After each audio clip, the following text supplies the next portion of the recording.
All right, from that, let's take you back to our top story now. And Parliament today heard that one of the companies that benefited from plum tenders to supply PPEs was awarded a 50 million shilling tender on phone. The managing director of Crown Healthcare Limited, Shilan Takarar, defended his dealings with KEMSA and even told Parliament that an ex-MP and a member of the National Assembly's Health Committee previously worked for the company. NTV's Seth Olale now starts off this story with tonight's episode of the KEMSA heist and seek.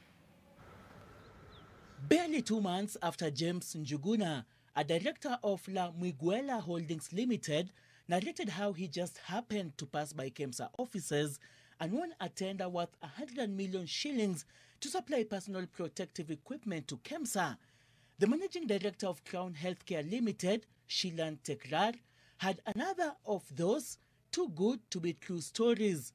They eventually became member of parliament. Okay. He told the National Assembly's Public Investment Committee, probing the 7.8 billion shillings, that his company won a 50 million shillings tender for the supply of gloves and ventilators from just a phone call from KEMSA's secretary, Pamela Kabiru.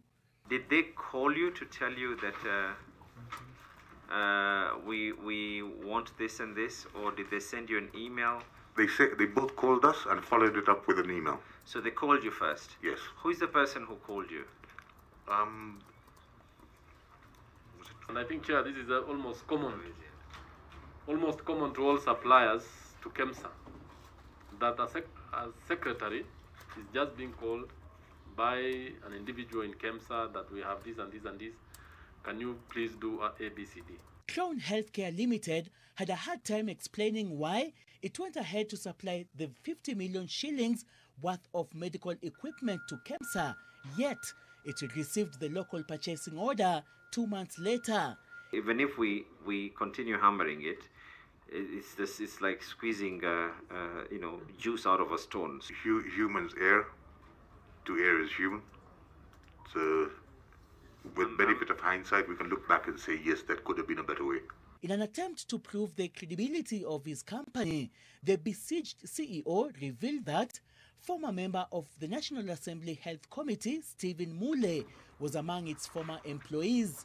And the first question I asked is whether this member of parliament or these members of parliament influenced in any way. The whole idea of putting that paragraph in was simply to mention that we've been there as a company for long enough.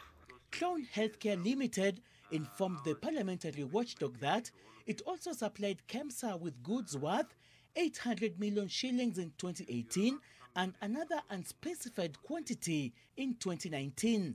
The parliamentary watchdog is also seeking answers as to how a number of companies were paid just 2 weeks after securing tenders at KEMSA, while others are yet to be paid to date. Seth Olale, NTV at Parliament Buildings, Nairobi County.